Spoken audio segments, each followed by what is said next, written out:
You're listening to the We Are Libertarians podcast network. Find all of our shows at wearelibertarians.com. Welcome to Liberty Explained. My name is Chris Spangle. Thank you so much for joining me here on the program. Liberty Explained is your guide to libertarianism, where we apply the libertarian philosophy to your questions, to modern politics. So write us now at ask@wearelibertarians.com.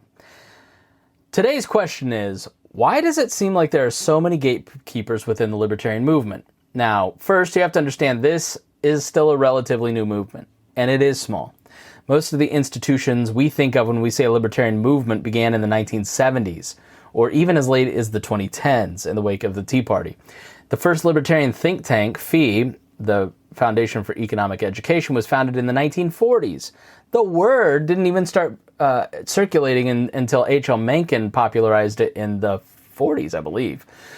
Individuals that helped form the movement are still alive, right?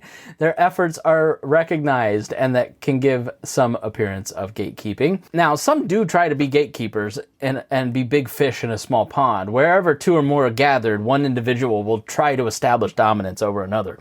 Ambition is always a motivator, and the smaller the pond, the better chance they have of being powerful. You also have to consider that there are networks of power, birds of a feather flock together. So factions form in any movement, and it's just natural for friends to want to promote each other's work.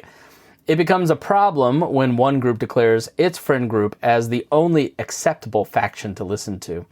Now, gatekeepers exist in every movement. In the internet age, there are no walls.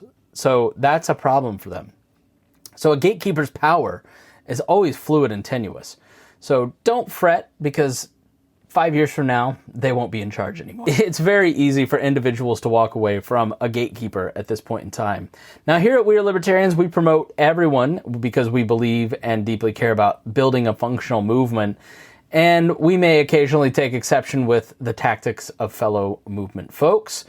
Most factions within the movement offer something significant, though. Now, we try to be a guide as opposed to gatekeepers.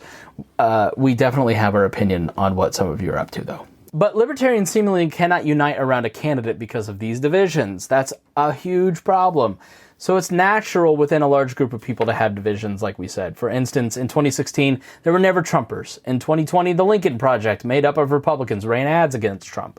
The divisions in the Libertarian Party, they just feel more personal because the party's smaller. And if a political analyst in the Libertarian Party is critical of someone, it's more likely they know each other and they're friends, and they've met, and they're going to see each other 2 years from now. So that makes the criticism feel sharper. Now, the network effect of social media also amplifies things and makes it feel more severe than it might be. So you have to remember that much of this is noise. If we learn to take criticism less personally, we will be more united. So thank you so much for joining us here on Liberty Explained. We really appreciate it. If you enjoyed this, then please share it. Then you can also check out all kinds of other episodes and issues and resources at libertyexplained.com. And make sure you ask your question at ask@wearelibertarians.com.